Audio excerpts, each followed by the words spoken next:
ओए पैसे नहीं है तेरे पास। तू काका कोई छोटी मोटी नौकरी कर ले। बिजनेस करना तेरे बस की बात नहीं है। और वैसे भी तुझे पता क्या है बिजनेस के बारे में। सारा दिन तो इधर उधर आवारागर्दी करता रहता है। मुझे घर या ज़मीन बेचने का ना बोलना। मैंने अपने लाखों रुपए तुझ पे ज़ाया नहीं करने। दोस्तों, ये सब बातें हैं जो अक्सर सुनने को मिलती हैं जब हम बिजनेस शुरू करने का सोचते हैं। अक्सर लोग हमें डीमोटिवेट करते हैं और अक्सर घर वाले पैसे देने से मना कर देते हैं क्योंकि उनको लगता है कि बिजनेस का मतलब है लाखों रुपए की इन्वेस्टमेंट। पर रियल में ऐसा नहीं होता। बहुत सारे छोटे बिजनेसेस हैं जो आप बहुत ही कम पैसों से शुरू कर सकते हैं।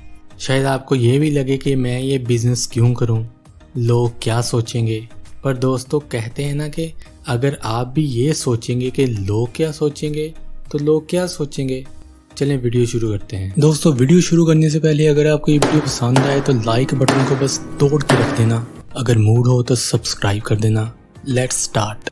दोस्तों, एक इंडियन बिजनेसमैन डॉक्टर विलोमानी दुनिया की सबसे बड़ी लेबोरेटरी की चेन के मालिक हैं। ये लेबोरेटरी थायराइड ग्लैंड पे काम करती है और इनकी नेटवर्थ 5000 करोड़ से भी ज़्यादा है। इनकी टेस्टिंग लैब्स की 1000 से ज़्यादा ब्रांचेस हैं जो इंडिया, नेपाल और मिडिल ईस्ट में फैली हुई हैं। इन्होंने अपने करियर की शुरुआत 150 रुपए से की थी। जब इनको 1982 में एक सरकारी नौकरी के लिए इंटरव्यू पे बुलाया गया तो इनसे पूछा गया कि क्या आपको पता है कि थायराइड ग्लैंड कहाँ होता है। तो आपको जान के हैरानी होगी कि डॉक्टर विलोमानी ने जवाब दिया कि जिस्म में ही कहीं होता होगा, मुझे क्या पता। तो सारे हंस पड़े और इनका मजाक उड़ाना शुरू कर दिया। तो तब इन्होंने फैसला किया कि वो थायराइड ग्लैंड के इंडिया के सबसे बड़े एक्सपर्ट बनेंगे। तो अगले 10 साल में इन्होंने थायराइड में पीएचडी कर ली थी। पर ये कैसे दुनिया की सबसे बड़ी थायराइड लैब के मालिक बने। पीएचडी के बाद जब डॉक्टर साहब ने थोड़ा सा गौर किया तो इनको पता चला कि थायराइड को टेस्ट करने के लिए जो केमिकल आता है वो 5 रुपए का है, पर फार्मास्यूटिकल कंपनी इसको 50 रुपए का सेल करती हैं और लैब्स जो थायराइड को टेस्ट करती हैं वो 500 रुपये चार्ज करती हैं, जो कि एक गरीब आदमी के लिए बहुत मुश्किल है। तो इन्होंने अपनी लैब बना के वही टेस्ट 50 रुपए में करना शुरू कर दिए। दोस्तों, इंडिया में हर 10 में से एक आदमी थायराइड का पेशेंट है। तो इनकी लैब सस्ती होने की वजह से रश लग गया और डॉक्टर साहब ने करोड़ों रुपए कमाए। दोस्तों, एक छोटा सा मसला हल करके कैसे कोई अमीर बन जाता है ये तो आपने देख ही लिया है। अब ज़रा देखते हैं कि हम कैसे 1 लाख रुपए से बिजनेस शुरू कर सकते हैं और डॉक्टर विलोमानिया की तरह करोड़ों नहीं तो लाखों तो कमा ही सकते हैं। Business number 1, special foods. दोस्तों, दुनिया में बहुत सारी खाने की चीज़ें हैं जो पाकिस्तान में नहीं मिलती, जैसा कि सालमन फिश। मछली की ये किस्म यूरोप में ज़्यादा पाई जाती है।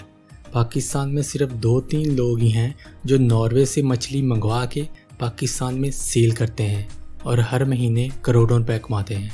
आप भी कोई ऐसी चीज़ जैसे फ्रूट या वेजिटेबल जो पाकिस्तान में नहीं मिलती इंपोर्ट करके पाकिस्तान में सेल कर सकते हैं और लाखों आराम से कमा सकते हैं। बिजनेस आइडिया नंबर 2, चाक मोल्डिंग मशीन। दोस्तों, चाक्स का तो आपको पता ही होगा जो टीचर यूज़ करते हैं, लिखने के लिए कम और मारने के लिए ज़्यादा। ये मशीन ज़्यादा महंगी नहीं होती और रॉ मटेरियल जो चौक बनाने में इस्तेमाल होता है बहुत सस्ता और आसानी से मिल जाता है। आप किसी स्कूल या कॉलेज से कांटेक्ट करें और उनको चौक की सप्लाई का काम शुरू कर दें। अगर आपको किसी एक स्कूल या कॉलेज की चेन मिल जाती है तो आपको ज़िंदगी में कोई और काम करने की ज़रूरत नहीं पड़ेगी। Business idea number 3, testing laboratory. दोस्तों, लेबोरेटरी की टेस्टिंग का सामान बहुत महंगा नहीं होता और केमिकल्स भी सस्ते होते हैं। आपको बस 6 माह की ट्रेनिंग का कोर्स करना है और 2-3 अमराज की टेस्टिंग में एक्सपर्ट बनना है, जो कि आप 6 माह की ट्रेनिंग में आसानी से बन सकते हो। और फिर 1-2 साल बाद कुछ और अमराज की टेस्टिंग में ट्रेनिंग लेके अपने काम को बढ़ा सकते हो, क्योंकि ये मेडिकल से रिलेटेड फील्ड है और मेडिकल से रिलेटेड कोई भी काम नुकसान में नहीं जाता। आप कुछ टाइम के बाद अच्छे पैसे कमा सकते हो। Business idea number 4, boutique. दोस्तों, बड़ी बड़ी ब्रांड्स भी कपड़े की बढ़ती हुई डिमांड को पूरा नहीं कर पा रही। पाकिस्तान में 15 से 20 हज़ार रुपए में कपड़े सीने वाली मशीन मिल जाती है। आप 2 शिफ्टों में ख़वातीन को काम पे रखें और बाज़ार से बड़ी ब्रांड्स के कपड़े को लेके उनको उधेड़ के सेम स्टाइल के डिज़ाइन को किसी और अपनी पसंद के कपड़े पे बना के मार्केट में सेल कर सकती हैं। ये इलीगल नहीं होगा। या इसके अलावा आप किसी ब्रांड से कांटेक्ट करें और उनके लिए भी कपड़े सीना शुरू कर दें। या आप अपने लिए एक अलग ब्रांड बना के उसको फेसबुक पे प्रमोट कर सकती हैं और अपने बिजनेस को बढ़ा सकती हैं। Business idea number 5, pets. दोस्तों, आप यूट्यूब से पेट्स पालने का तरीका सीखें और तोते, बिल्लियाँ, कुत्ते और मछलियाँ पालने का काम शुरू कर दें। पाकिस्तान में यूनिक ब्रीड के ऐसे पेट्स की बहुत ज़्यादा डिमांड है। मैं कुछ ऐसे लोगों को जानता हूँ जो अफ्रीका से छोटे शेर और हाथी बुक करवाते हैं और पाकिस्तान के चिड़ियाघरों में सेल कर देते हैं। अच्छी नस्ल के कुत्ते 3-4 लाख और बिल्लियाँ 50,000 की रेंज में बिकती हैं। आप अच्छी नस्ल के जानवर रखें, उनके बच्चों को सेल करना शुरू कर दें। पाकिस्तान में हज़ारों फैमिलीज हैं जो हर वक्त ऐसे पेट्स की तलाश में रहती हैं और लाखों रुपए एडवांस पे करके इन पेट्स को बुक करवाती हैं। अगर आप ये काम शुरू कर दें तो आपको कभी भी गुर्बत की शक्ल नहीं देखनी पड़ेगी। Business idea number 6, herbs. दोस्तों, दुनिया हर्बल मेडिसिन की तरफ जा रही है क्योंकि लोगों को पता है कि अगर हर्बल मेडिसिन का कोई फ़ायदा नहीं है तो इसका कोई नुकसान भी नहीं है। मेरा एक दोस्त घर में मोरिंगा, जिसको उर्दू में सुहांजना कहते हैं, उगाता है और उसके पत्तों को ड्राई करके मार्केट में सेल करता है। क्योंकि इसका फ़ायदा बहुत है इसलिए लोग इसको ज़्यादा पैसों से भी ख़रीद लेते हैं। और इस तरह मेरा दोस्त हर माह 6 लाख से ज़्यादा सिर्फ इस छोटे से काम से कमा रहा है। आप भी YouTube पे सर्च करें कि आपको कौन सी हर्बल सेल करनी चाहिए जो ज़्यादा लोगों को फ़ायदा दे सके, और बस आपका काम शुरू। Idea number 7, special shops. दोस्तों, एक दफ़ा मेरी कज़न को पेंटिंग का सामान चाहिए था तो हमें सिटी से नहीं मिला।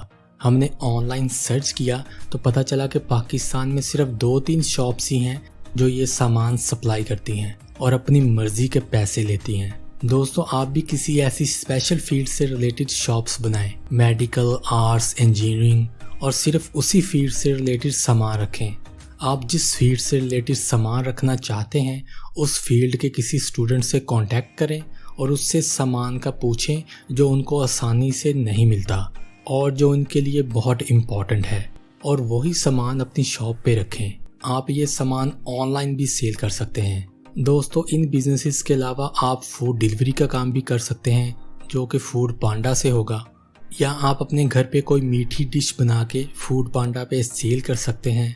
अगर आप फीमेल हैं तो उनके लिए मैंने पहले ही एक वीडियो बनाई थी जिसमें मैंने सिर्फ ऐसे बिजनेसेस की बात की है जो फीमेल्स आराम से कर सकती हैं और लाखों कमा सकती हैं। दोस्तों, नेक्स्ट वीडियो में कोई और बात करेंगे।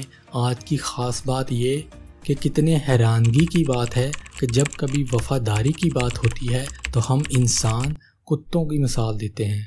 अल्लाह हाफिज़।